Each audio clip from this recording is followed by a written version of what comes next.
Hello bachcho, let's read the question. The question says assertion and reason direction. In the following question, a statement of assertion is followed by a statement of reason. Mark the correct choice as option 1. Both assertion and reason are true and reason is a correct explanation of assertion. Option 2. Both assertion and reason are true but reason is not a correct explanation of assertion. Option 3. Assertion is true but reason is false. Option 4. Assertion is false but reason is true. Assertion: sclerenchyma cells do not possess plasmodesmata. Reason: the cell walls of some permanent tissues are heavily lignified.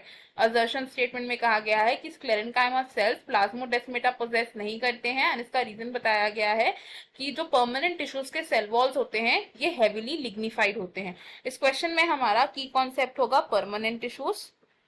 की concept is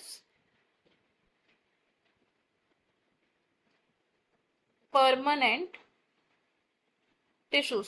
तो permanent tissues की बात करें तो permanent tissues को divide किया गया है दो ग्रुप्स में, which are the simple permanent tissues and complex permanent tissues.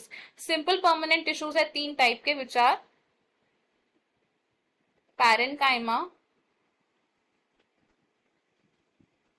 कॉलिनकाइमा and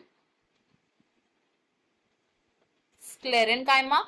complex permanent tissues को डिवाइड किया गया है दो ग्रुप्स में, that are the conducting tissues xylem and phloem. जो पैरेन्काइमा एंड कॉलिनकाइमा है ये क्या है? These are the living cells और sclerenchyma are composed of the dead cells. अब अगर इनमें से स्क्लेरेनकाइमा की बात करें तो स्क्लेरेनकाइमा की वॉल्स कैसी होती हैं? इनकी वॉल्स होती हैं लिग्निफाइड, यानी कि इनकी वॉल्स में क्या प्रेजेंट होते हैं? लिग्निन प्रेजेंट होता है और लिग्निन प्रेजेंट होने की वजह से there are no intercellular cytoplasmic connections जैसे कि प्लाज्मोडेस्मेटा। तो स्क्लेरेनकाइमा में there is no plasmodesmata.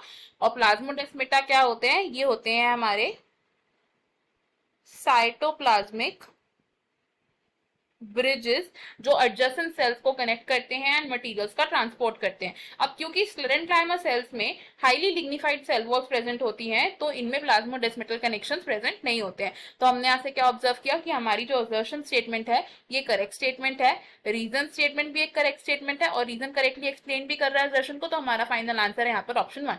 Option 2, option 3 and option 4 wrong हो जाएंगे। हमारा फाइनल आंसर होगा इस क्वेश्चन का option number 1। I hope you understood it well. Best of luck. Thank you.